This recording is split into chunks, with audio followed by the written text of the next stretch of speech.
ప్రభు అయిన యేసుక్రీస్తు వారి నామంలో శుభాలు వందనాలు తెలియజేస్తున్నానండి. పిల్లలు అందరూ క్షేమంగా నమ్ముచున్నాను.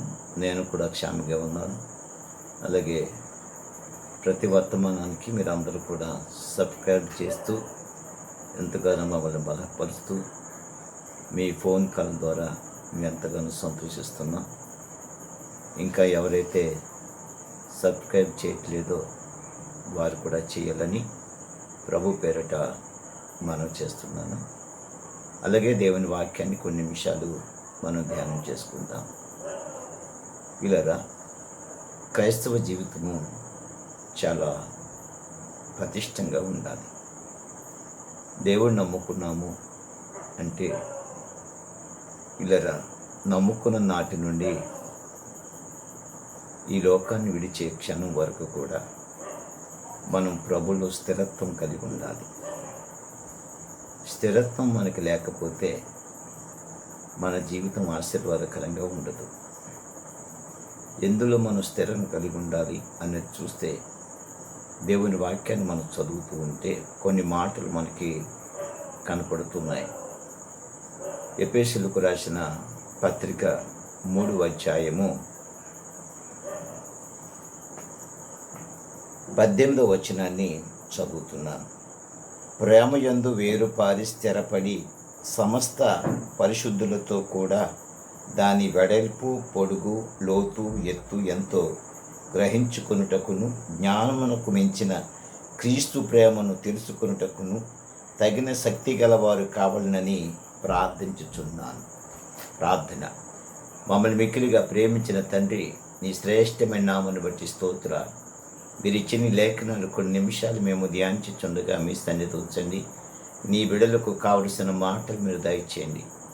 నాయనా, ఈ వాక్యం ద్వారా అనేక మంది బలపడటానికి కృప చూపించండి. నాయనా, ఆత్మజ్వాల అనే ఛానల్ని అనేక మంది సబ్స్క్రైబ్ చేస్తూ ఉన్నారు. ఇంకా అనేక మంది సబ్స్క్రైబ్ చేయటానికి కూడా కృప చూపించండి. ప్రభువా, నీ సన్నిధి నుంచి సహాయం చేయండి. ఆత్మలో వర్ధిల్లటానికి కృప చూపించి సహాయం చేయమని వింటున్న ప్రతి ఒక్కరిని కూడా దర్శించి దీవించి మీరు ఆస్వాదించమని యేసుక్రీస్తు వారి నామములో అడుగుచున్నాను పరమ తండ్రి, ఆమేన్. పిల్లరా, దేవుని వాక్యాన్ని మనం చదువుతూ ఉంటే పిల్లరా, పౌలు గారు ఎఫెసీ సంఘానికి తెలియజేస్తూ ఈ వాక్యం చెబుతూ ఉన్నారు. ఏంటో మాటను చూస్తే 3:18 మనం చదువుతున్నాం. ప్రేమయందు వేరుపారి స్థిరపడి సమస్త పరిశుద్ధులతో కూడా దాని వెడల్పు, పొడుగు, లోతు, ఎత్తు ఎంతో గ్రహించుకొనుటకును జ్ఞానమునకు మించిన క్రీస్తు ప్రేమను తెలుసుకొనుటకును తగిన శక్తి గలవారు కావాలని ప్రార్థన చేస్తున్నాను. జ్ఞానమునకు మించిన క్రీస్తు ప్రేమను తెలుసుకోవటానికి తగిన జ్ఞానం కలిగి మీరు క్రీస్తు ప్రేమను మీరు ప్రకటించటానికి, క్రీస్తు ప్రేమను మీరు తెలుసుకోవటానికి, ఇలా క్రీస్తు ప్రేమను తెలుసుకున్నటకు తగిన శక్తి గలవారు కావాలి. క్రీస్తు ప్రేమ ఏమిటి? ప్రభు ప్రేమ ఏమిటి? ప్రభు మిమ్మలను, నన్ను, మనందరినీ ఎంతగా ప్రేమించారు. ప్రభు ఎంతగా ప్రేమిస్తే మనం ఈరోజు ఈ విధంగా ఉన్నాం. ప్రభువే మనల్ని ప్రేమించకపోతే మన పరిస్థితులు ఏమిటి? మన స్థితి ఏమిటి? మన ఆలోచన ఏమిటి? మన క్రియలు ఏమిటి? మన నడక ఏమిటి? మన పడక ఏమిటి? మన పరిస్థితులు ఏమిటి?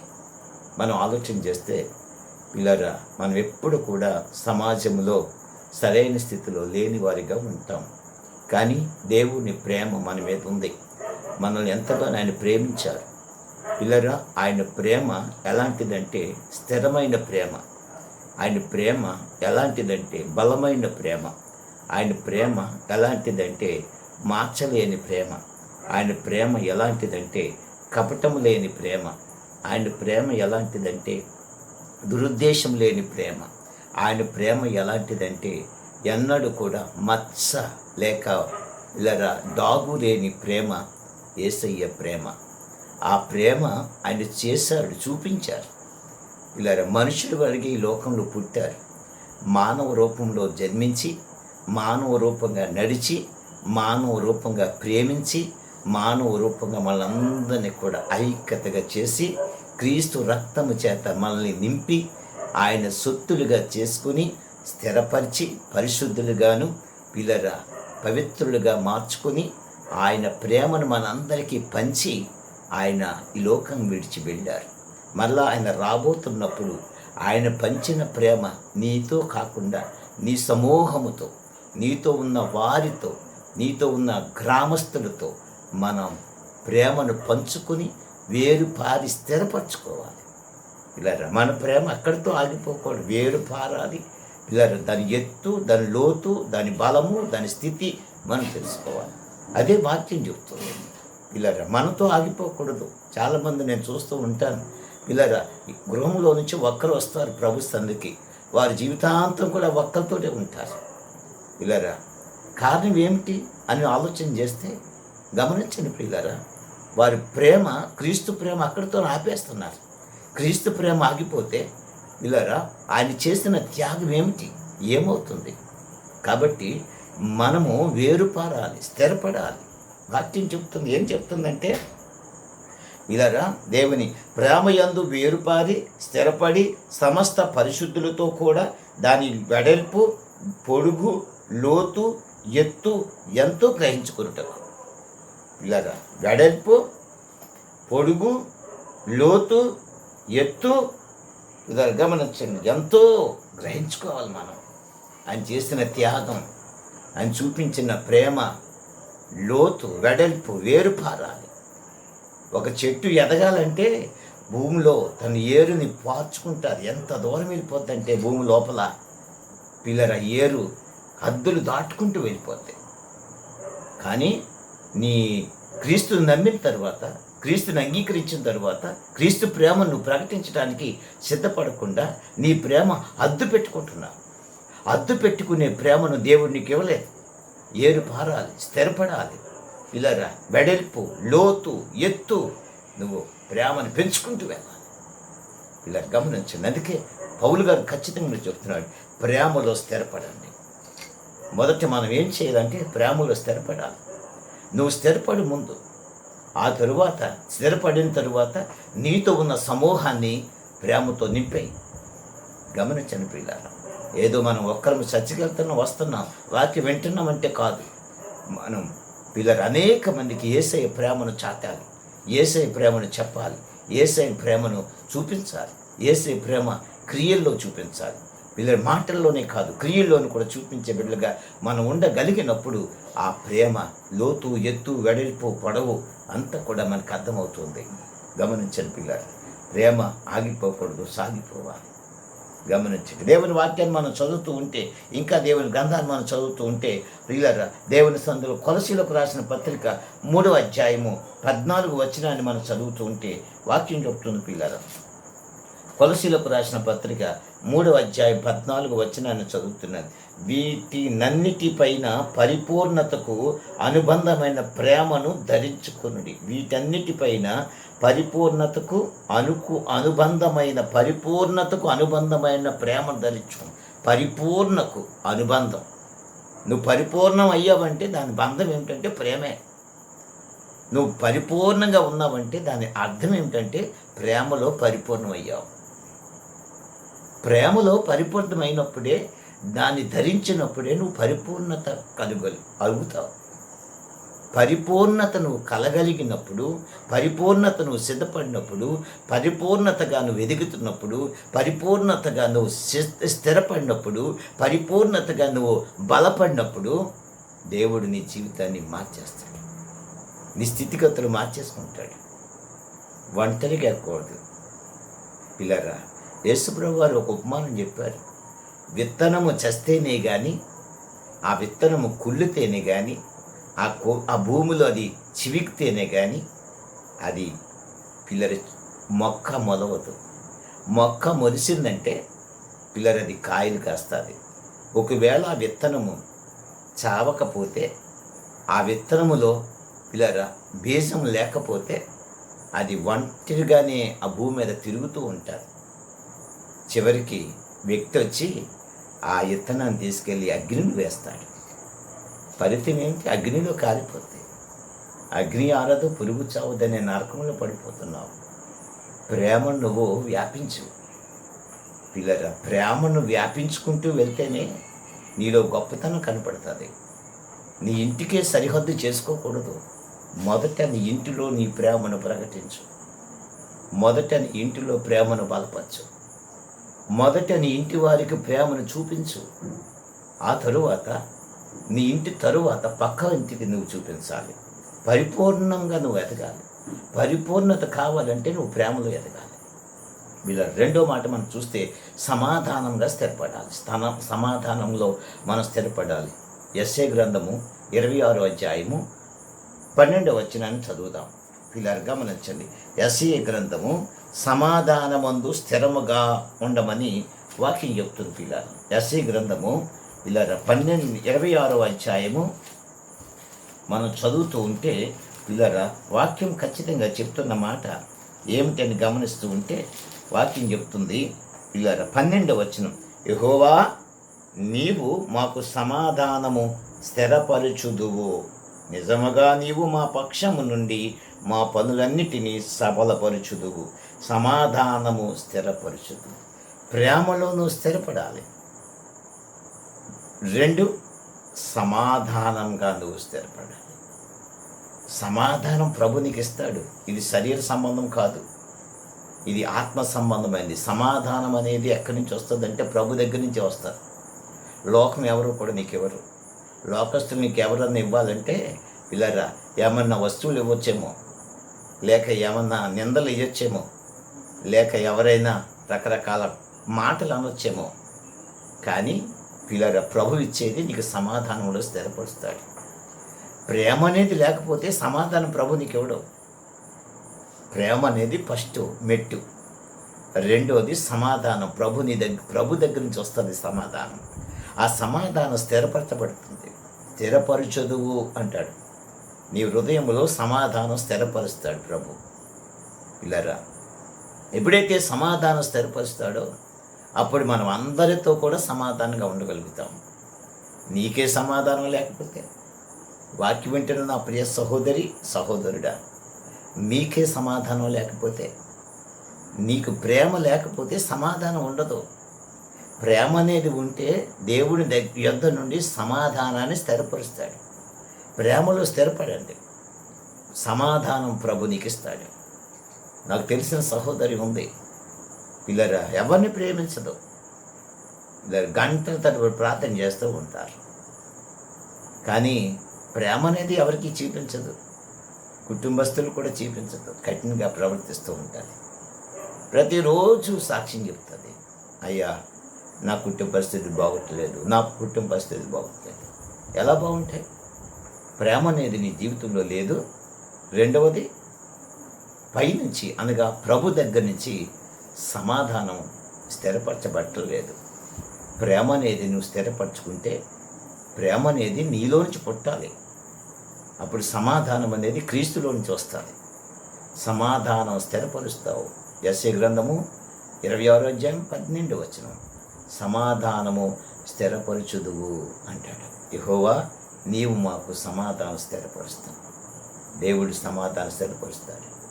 పిల్లరా దేవుని వాక్యాన్ని ఇంకా మనం గమనిస్తూ ఉంటే, పిల్లరా ఆలోచన చేస్తూ ఉంటే, రోమీయులకు రాసిన పత్రిక 5వ అధ్యాయము పిల్లరా 1వ వచనాన్ని చదివితే వాక్యం చెప్తూ ఉంది.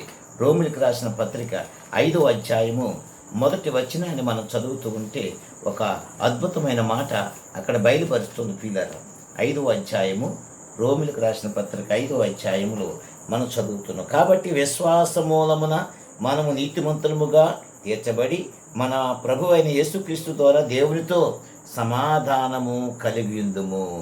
అంటే దేవుడు నీకు సమాధానం ఇచ్చిన తర్వాత దేవునితో సమాధానం కలిగి ఉండాలి. సమాధాన సంబంధమైన మనసు కలిగి ఉండాలి. సమాధానం ఎవరితో కలిగి ఉండాలి? దేవునితో కలిగి ఉండాలి. దేవునితో కలిగి ఉన్నావంటే దాని అర్థం మనుషులతో కలిగి ఉన్నట్లు.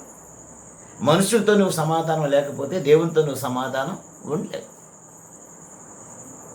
పిల్లరా మనుషులతో ప్రభు ఏమంటున్నాడంటే, ప్రభు నీ చుట్టూ ఉన్న వారితో సమాధానం కలిగి ఉండు, అప్పుడు దేవునితో నువ్వు సమాధానం కలిగి ఉంటావు. నీ సమూహముతో లేక నీ చుట్టూ ఉన్న వారితో సమాధానం లేకపోతే దేవునితో సమాధానం అనే సంబంధం తెగిపోతుంది. ఎప్పుడైతే తెగిపోయిందో నీవు ఏకాకివైపోతావు. సమాధానం లేదు, సమాధానం లేదు, సమాధానం లేదు.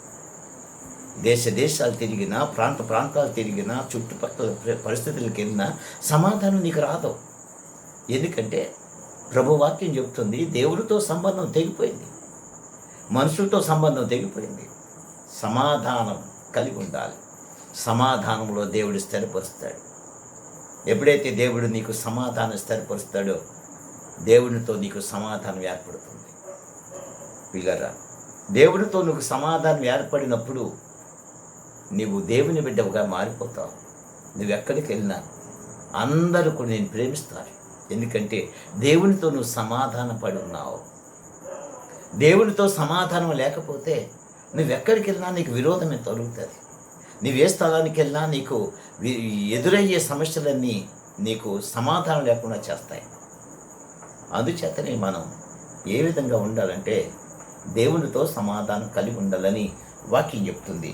ప్రియులారా, ఇంకొక మాట మనం గమనిస్తూ ఉంటే ఎబ్రీయులకు రాసిన పత్రిక 12వ అధ్యాయము 14వ వచనాన్ని చదివితే పిల్లరా ఒక వాక్యం అక్కడ కూడా మనకు తెలియబడుతుంది. ఎబ్రీయులకు రాసిన పత్రిక 12వ అధ్యాయం 14వ వచనం, అందరితో సమాధానమును పరిశుద్ధత కలిగి ఉండుటకు ప్రయత్నించుడి. అందరితో వాళ్ళు వీళ్ళు అనే భావం లేదు. చాలామంది ఉంటారు, ఒక వర్గాన్ని శ్రద్ధ చేసుకుంటారు. కొంతమంది ఒక వర్గానికి సెపరేట్ అయిపోతుంటారు. ఇది మా వర్గం అండి, ఇది మా గ్రూప్ అండి, ఇది మాదండి. ఈ విధంగా వర్గానికి సంబంధమైన స్థితి కనపడుతుంటారు. కాదు, దేవుడు మనకి ఒక వర్గానికి సంబంధించిన ప్రేమ కానీ సమాధానం కానీ మనకి ఇవ్వలేదు. ఇలా హద్దులు దాటేసింది ఆయన సమాధానం. ఆయన ప్రేమ దేశాల హద్దులు దాటేసింది. కెనడాకి వెళ్ళినా ఆయన ప్రేమ అక్కడ కనపడుతుంది, సమాధానం కనపడుతుంది. ఆస్ట్రేలియాకి వెళ్ళినా అక్కడ ప్రేమ కనపడుతుంది, సమాధానం కనపడుతుంది. పిల్లరా, నీవు నేను వెళ్ళటానికి సముద్రంలో అడ్డేమో కానీ ఆయన ప్రేమ పంచడానికి కానీ ఆయన సమాధానం స్థిరపరచడానికి కానీ హద్దులు ఏమీ అడ్డు లేదు. నీవు కూడా అందరితో సమాధానంగా ఉండు. అందరితో సమాధానంగా ఉంటే దేవునితో నువ్వు సమాధానంగా ఉంటావు. అందరితో సమాధానం లేదు, నా గ్రూపు లేక నా వర్గం అనే స్థితిలో నువ్వు ఉంటే నీకు సమాధానం రాదు. ప్రభువు నీకు ఇచ్చింది సమాధానంలో స్థిరపరుస్తున్నాడు ప్రభు. కాబట్టి నువ్వు స్థిరపడాలంటే దేవునితో నువ్వు సమాధాన పడి ఉండాలి, అందరితో సమాధాన పడి ఉండాలి, అందరితో సమాధానంగా నిలబడాలి. కాబట్టి ప్రియులారా, మొదటిది ప్రేమలో స్థిరపడండి, రెండవది సమాధానంలో స్థిరపడండి, మూడవది సాక్ష్యంలో స్థిరపడండి. వీళ్ళరా మార్కు సువార్తలో మనం చదువుతూ ఉంటాం. మార్కు సువార్తలో మనం చదువుతూ ఉంటే వీళ్ళరా వాక్యం చెప్తుంది. మనం గమనిస్తూ ఉన్నప్పుడు మార్కు సువార్త 5వ అధ్యాయం 19వ వచనాన్ని మనం చదువుతూ ఉంటాం.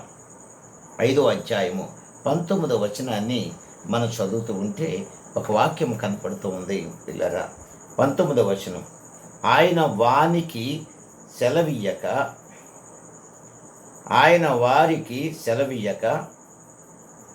సెలవీయక నీవు నీ ఇంటి వారి యొద్దకు వెళ్ళి ప్రభు నీ యందు కనికరపడి నీకు చేసిన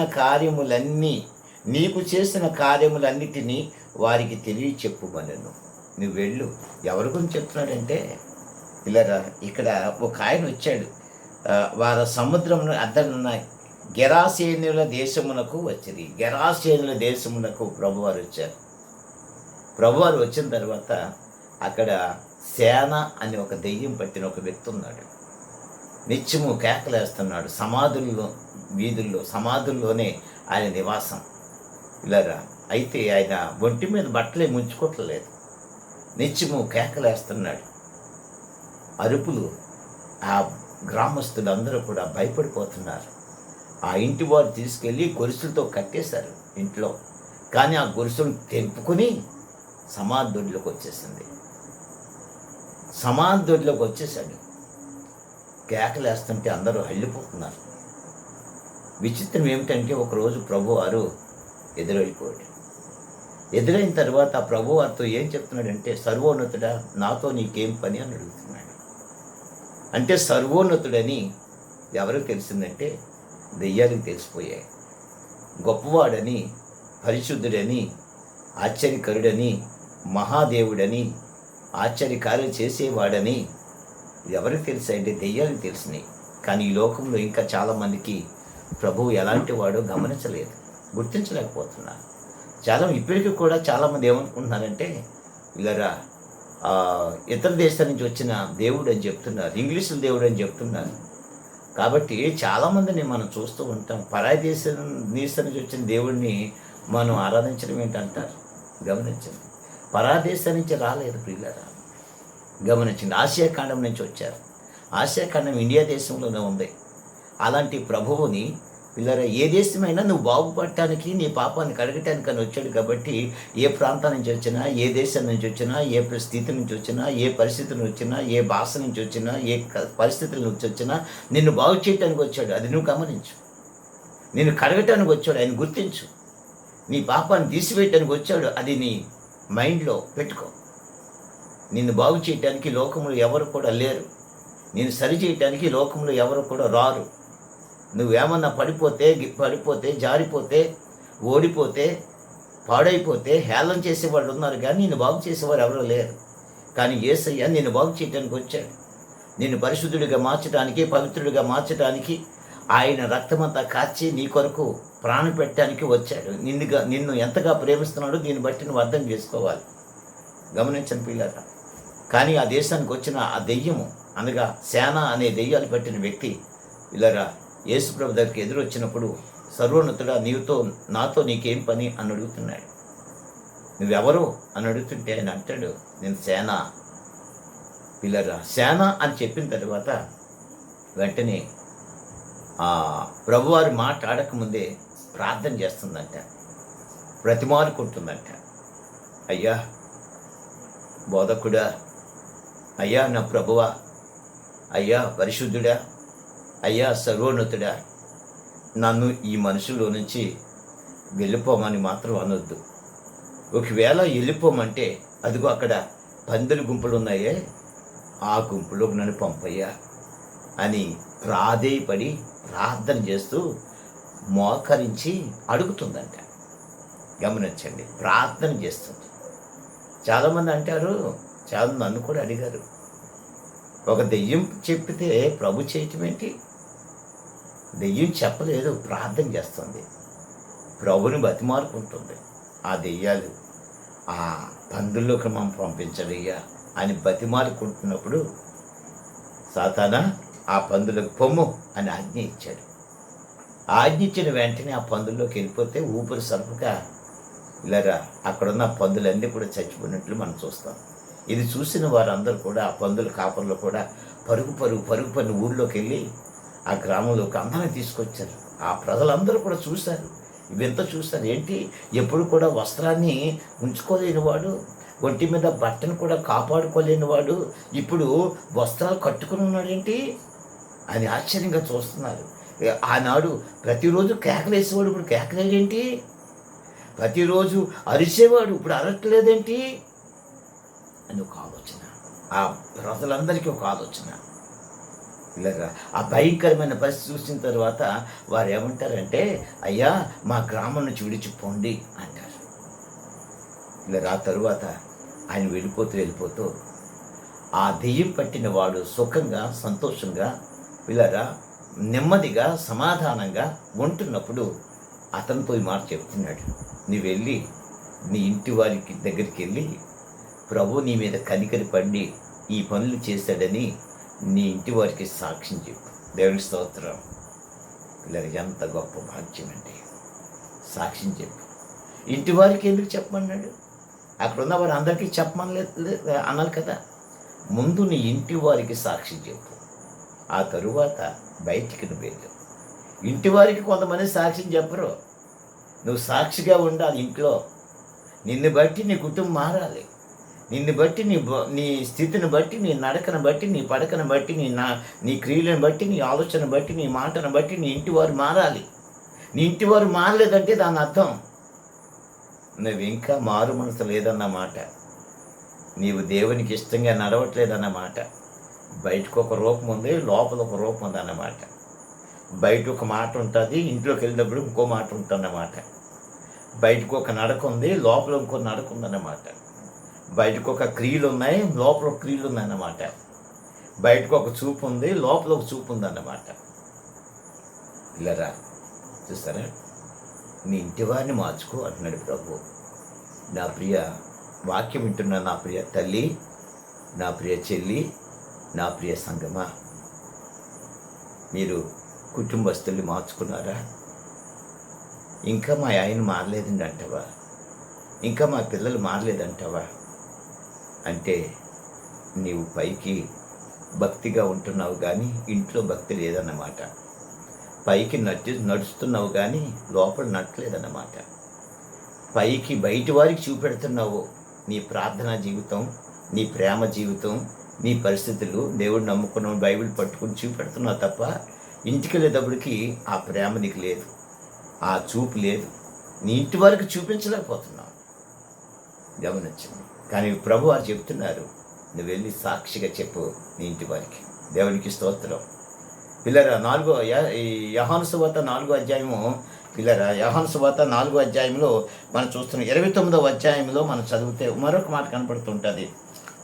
4వ అధ్యాయం 29వ వచనాన్ని మనం చదువుతూ ఉంటే పిల్లరా, అక్కడ ఒక వాక్యం, మీరు వచ్చి నేను చేసిన వావన్నీ నాతో చెప్పిన మనుషుల్ని చూడుడి, ఈయన క్రీస్తు కాడా అని ఆ ఊరి వారితో చెప్పగా, వారు ఊరిలో నుండి బయలుదేరి ఆయన యొద్దకు వచ్చిచుండిరి.